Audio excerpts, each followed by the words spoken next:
Hello, I'm Mantastic'c and Fantastic, and today I want to talk about version 20.5, which has just gone live in North America. So, this version update brings with it the third attribute added aspect. So basically, there is the chance that certain cards will gain a third attribute, and the main attribute still does 100% damage of the respective card. The third attribute does only 5%, and the the regular sub-attribute is 30% if it is a, different color, 10% if it's the same color. Now, the order of the attacking is still top to bottom, left to right. So it's going to go all the main attributes first, and then all the sub-attributes, all the third attributes, and then all the sub-attributes. Basically, this is only important for like damage absorption or color absorption issues where you're still going to be thinking, well, I want to make sure certain colors are attacking earlier on so the later colors can actually kill through the damage or the color absorption. Doesn't really change much things in the sense that the sub-attribute is always going to be the final ping anyway, so if your friend's leader is incredibly hard hitting and it's a sub-attribute that's appropriate, it's going to be fine overall.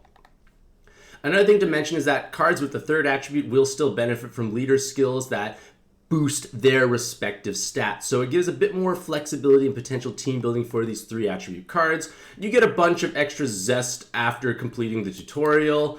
We've all completed the tutorial at this point, I feel. The next is the new awoken skill called levitation. So levitation helps counteract supergravity. I think it's actually quite a thematically fitting name for both mechanics when you think about it. Supergravity kind of pulls you down and makes you weaker, and levitate lets you rise above it. Now, levitation is only going to have value in supergravity dungeons. So if you're not playing supergravity dungeons, levitation is completely pointless. But if you are, it is going to be by far the greatest source of damage output a given card can actually enjoy. Because it's not going to be a full 100% counter to the supergravity, and Gung Ho does list it out, but trust my word for it that cards with the levitation awakening are going to hit significantly harder compared to any other offensive awakening. So even if the card is, say, only double 10 combo, this levitation aspect can make it deal significant amounts of damage. Just keep a lookout for any cards that have this when you play through supergravity dungeons. The max enhance button has been switched from the left-hand corner to the right-hand corner. I can see why, because there's definitely a good chance you might fat finger and press max enhance instead of Evo search. It's just nice to have it, in a different place. And that's all that really came with this update in terms of actual new awakenings and, new mechanics. But what's really exciting is the new evolutions and upgrades, and there are so many of them. So before we dive a little bit further in, Athena, Thoth, and Sopdet and Ultimate Dragon Rush will be available at half stamina starting tomorrow. And this is important because many of the new upgrades feature these particular cards. So if you're wondering, where do I get Thoth and Sopdet? Well, they're going to have their respective descend available so you can acquire them for their newly upgraded forms. So, speaking of newly upgraded forms, we have Sea Wolf. It's Sea Wolf? I don't know, that looks like an F or T. I don't know. Either way, Seawolf and several other of the submarines or watches now have unique non-transforming forms. So this non-transforming Seawolf has 4, 6, 7 combo awakenings, so obviously wonderful amounts of personal damage. Could be a 7th one. It does have 4 skill boosts to begin with. It's already bind immune, and their active skill is quite interesting. It gives you a 20-turn cooldown initially, which gives you 2 turns of haste, and then changes the whole board to fire, water, and heal, and then the skill evolves. These types of haste-style active skills are nice because even if you get skill delayed at the beginning of the dungeon, it's almost going to be likely that it's going to be still available, so you can charge up the cards who did get delayed down. And then because this is an evolving active skill, it becomes a 3-turn cooldown that gives you remove orb blocks, creates 5 fire, water, and hard orbs at random, and then enhances all fire and water orbs. Obviously, the regular Seawolf can definitely benefit from this because the awakenings are on point, along with the fact that this is a nice active skill that does remove locked orbs. It still doesn't help you heal because, hard orbs aren't generated, but it's an option. And then another thing I want to stress is that it gives a 7x6 board. And with a 7x6 board, you can do interesting leader swapping shenanigans. In theory, I guess Prim, if you have her, you could utilize them and leader swap them into position eventually because you do need a 7x6 board. And it's still got a legitimately useful leader skill. It only gives auto follow attack, so no bonus combos, but again, once you swap someone into position, you're fine. And 72% damage reduction is pretty close to 75% damage reduction, so the effective health is high. It does have a comically high attack stat as well, so you will enjoy large amounts of damage output. Non-transforming Daytona has, well, huge damage output, which is not a surprise because it's, Daytona's. And Daytona's has a very similar setup. It can get a super blind resist, which is obviously quite spicy. It's basically got almost the exact same archetype of giving you 2 turns of haste and then gives you hearts, light orbs, and light orbs enhancing. So it's a little bit different. It gives you void, damage, void. But the first form of the active skill is 2 turns of haste, but then piercing with heart orbs to light and light orbs enhance is nice. Remember, this can synergize with Daytona, who would make more heart orbs in addition. It could be a way to potentially get more orbs. And again, it is a 7x6 board, so you can do interesting stuff. Other TPA-based teams do exist, surprisingly. Kaishu does still exist. In theory, this can be a nice way to potentially get a little bit more orbs, but losing the heart orbs can be a little bit of a detriment. But again, it's still a 7x6 leader. Blackbird, following a similar template, but he gains that levitation super awakening. So levitation will counteract super gravity, can be a viable choice for any super gravity based dungeon. Base active skill is the same, 2 turns of haste, and then when it transforms the active skill, it's a 2-turn cooldown that gives you 1.3 times max HP for 1 turn. So that can overwrite any weird HP debuffs you may actually face, and then removes lock orbs and then gives dark orbs enhanced. Not orb generation, little different, little odd, but with a 2-turn cooldown, you could inherit something over top of it. Maybe you want, like, say, a looping shield, and it's almost loopable with a 2-turn base cooldown. It is a 7x6 board, so again, you could potentially utilize them for leader swapping shenanigans. Noctaria in her new Dark Water evolution features many 3-attribute awakenings, which is kind of similar, but I feel like she's missing out on her main usage. She's not a 7x6 board anymore. Her active skill is transforming. It does give you 2 turns of damage and attribute absorption cancellation, which is great if it's at the beginning of the dungeon. And then you get a roulette lasting 2 turns, and then it evolves. The problem is the evolves active skill is a 2-turn cooldown that makes 1 spinner for only 1 turn. Noctaria before could have 100% uptime on her spinner, so I feel like this evolution is definitely a bit of a step back, or like an odd side grade. I'm not sure. Like, I'm losing out on like what I feel is the most important aspect for this leader or this card overall. Next is Meredith, and Meredith is fulfilling that spinner role pretty well. She is monstrous 10 TPAs, and then her active skill gives you the potential to give you an 18-turn cooldown, gives you 1.5 times orb movement time, and voids damage for 1 turn. So that, in conjunction with her skill boost plus, 4 skill boosts, 100% damage reduction for 1 turn, it's essentially 5 effective skill boosts, which is obviously can be desirable. And then when the active skill evolves, it gives you 1 spinner for 4 turns on a 4-turn cooldown, while also giving you 1.5 times orb movement time and orb enhancing, because why not? So permanent spinner uptime with bonus movement time, so you actually can take advantage of the spinner. Pretty powerful card overall if you need someone to fill a spinner generation role. With these 6 TPA pluses, so 12 TPAs, in theory, the unmatchable latent can be desirable because you can, match a single TPA and you clear 12 turns of unmatchable. Pretty interesting overall. It is still a leader that could be potentially usable if you have ways to generate orbs, but again, spinners can fish them out for you. It does give you automatic healing when matching orbs, so it's kind of like, Algae Kitty. Similar idea to that. Medu's new evolution form is incredibly VDP and, I guess, top heavy, so to speak. Like, I don't understand the physics of that.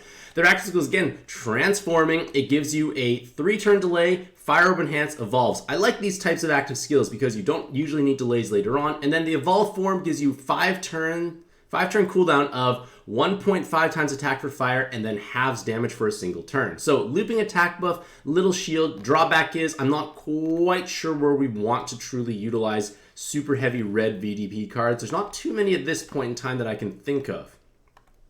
Reach's new form looks absolutely magical from an artistic point of view. I think it looks beautiful. I like the color palette. I like the blending. I like everything about it from an aesthetics point of view.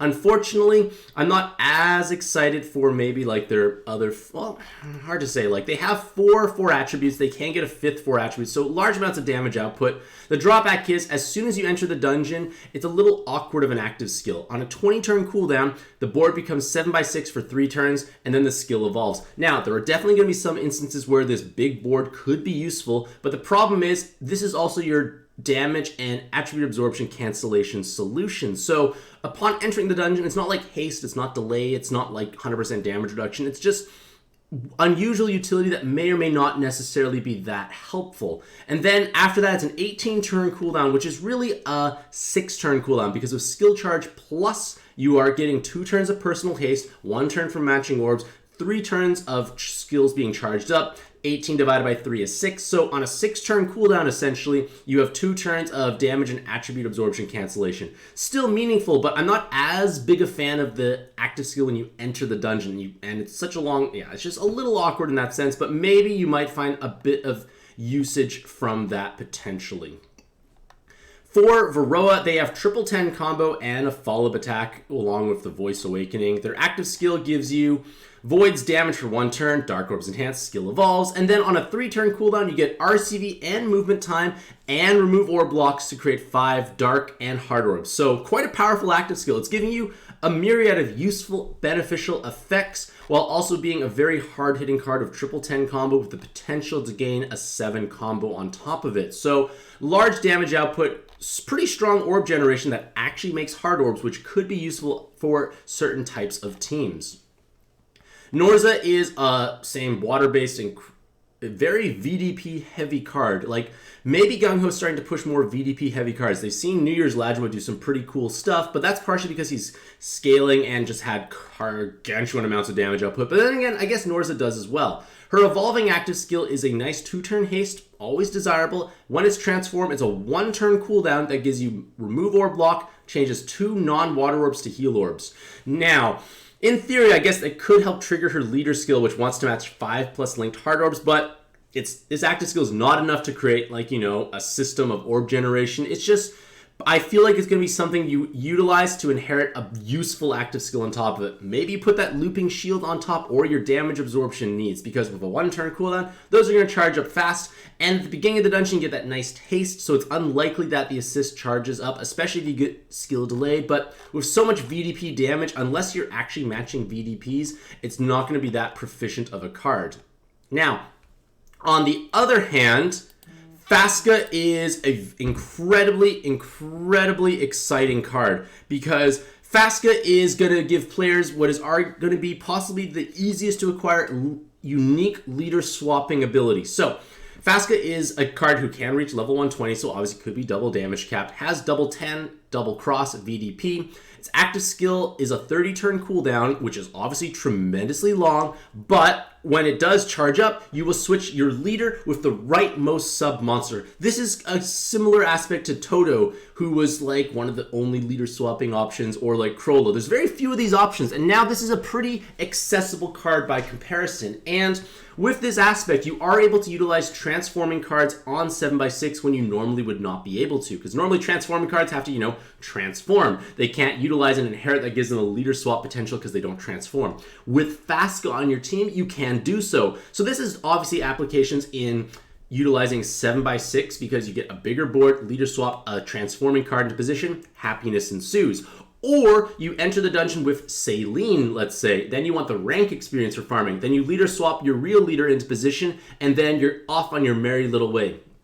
Point of the matter is, it's an incredibly powerful active skill, and it is accessible. So I do definitely encourage players to get this card in this evolution. And then with this active skill, it does evolve on a 6-turn cooldown now to give you full bind, awoken bind, and unmatchable, along with 3 times attack for this card and 3 times RCV for 2 turns. So it's a full cleric style active skill on a 6-turn cooldown with this unique leader swapping ability. Just be mindful of the fact that they come with 0 skill boosts without their super awakening, so you got to make sure you could swap yourself into position at some point in time, but with creative team building, you definitely can manage that, I feel.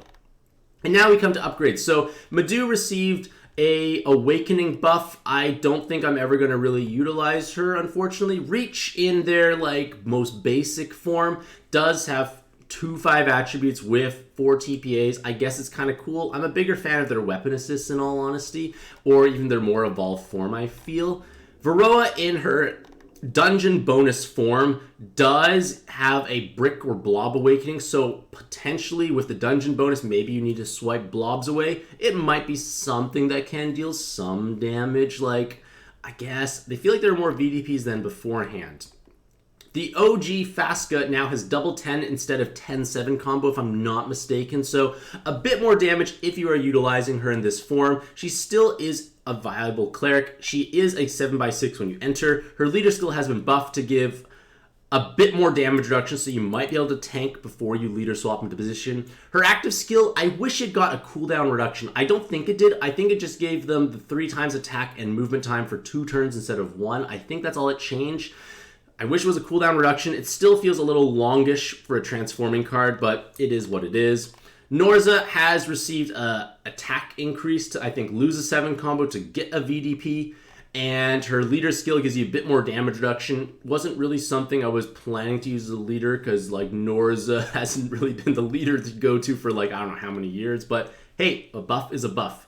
Noctaria in her 7x6 form, which has a looping spinner with bonus movement time, has a damage reduction, I'm assuming got increased. So again, before you leader swap yourself into position, you might get a bit more damage reduction. Meredith has triple 10 combo and a double TPA. I'm pretty sure that her damage output went up. I can't remember what it was, but I still utilize them on like Elfride teams to like be a weird solution to like, you know, clearing unmatchable for them. But with a better personal attack multiplier, a little bit more damage is always nice. The leader's skill has been improved to give 50% damage reduction along with 2 times HP. So it's a 4 times effective health leader. Can still be an asymmetrical pairing for Daytona. You can utilize the single turn of spinning to, you know, fish out orbs and then use Daytona on the other turn. Seawolf in their middle state transforming form is, well, more durable. I didn't really pay attention too much to this, but it's their final form that has gained, I think, another 7 combo. I don't recall what was lost, but they gained another 7 combo, so their personal damage is higher. Their active skill has an improved rate in which the attack multiplier goes up from their active skill. Daytona in their transitional form, again, gets a little bit bulkier, which is cool, but then Daytona in their final form is now a 4 times effective health leader. It goes from 70 to 75% damage reduction. This is a big deal because now Daytona is on par with, you know, Royal Oak and Nautilus for being as durable. He hits incredibly hard with, you know, 8 TPAs, double 10 combo, comically high damage output, comically high attack multiplier from their active skill. Pretty cool stuff. Blackbird, similar treatment, gains the ability to have 75% damage reduction. Their active skill has been adjusted for the multiplier. I can't tell what their awakenings changed, unfortunately, but it looks similar. Triple 10 combo with VDP. I'm pretty sure that's what it was before, but again, I could be mistaken. Flamey and Bubbly and Woodsy gains the Wood attribute, which is, you know, not surprising. It kind of should have it, so it does make perfect sense. And in theory, you have all the colors covered for your Rainbow Leader on your single card. Pretty cool concept, and their leader skill is now 28 star rarity or less. If I'm not mistaken, it was 26 before, so this makes team building ever so slightly easier. Even just a little bit of an increase in the rarity count does make your life easier. And then all their weapon assists are gaining, I believe, the VDP aspect, so nothing else has really changed, I feel, aside from the fact that their weapon assists have a VDP slapped on top. For Shiny and Batty, their leader skill now wants 32 star rarity or less. So again, a little bit easier to team build. You could fit on different cards that you would have not necessarily been able to bring. And with more and more cards being released that have potentially low rarity, this can make team building a little easier. And their weapon assist now gives, I believe, double TPA compared to what it did beforehand. So monstrous amounts of personal damage if you're a TPA-based card. And then the dark form has the same idea, just with dark-based stuff. Same active skills beforehand. Now, this is where I mentioned at the beginning of the video where Ultimate Dragon Rush, I believe it was. Ultimate Dragon Rush is going to be available because this is important because these farmable cards are going to have new and pretty spicy weapon assists, I'd say, for the most part. Now, all these weapon assists are going to be the same for each dragon, just change the colors of what you see. So they're all going to give a skill boost. They're all going to give 4 enhanced orbs of their respective color and 2 rows. So if you're playing a monocolor team that does like rows, and you have weapon assist slots that are like free or open or available, you can slap these on and deal significantly more damage than you did before. And this applies to all of the colors that are available. So playing Ultimate Dragon Rush may not be a bad idea. Have one of these in your monster box. Like, it's farmable. There's no reason why we shouldn't have these weapons in our monster box. And there will be times where you do want to have just more damage because you don't need other utility because you possibly have brought it or don't need extra bulk. So highly desirable there. They're regular forms, like, I guess they are cooler in the sense that they, like, are, I guess, lower rarity, so maybe, like, your, like, low rarity or different rarity teams could be useful. It isn't a looping attack buff on a 4-turn cooldown, so it's technically useful if you need a looping attack buff. And again, this kind of applies to all the different colors. So again, like, I'm not going to go through each of them individually because, like, I think we can just imagine that, like, yes, these red cards are the same if they were dark, because all that changed is the colors. Next is Thoth and Sopdet. So remember at the beginning I mentioned how there's going to be, you know, certain dungeons being available. This dungeon is also available. You get a nice TPA, full bind immunity, and 2 enhanced orbs for light and dark, and an active skill that's probably on too short of a cooldown, so maybe don't think about it.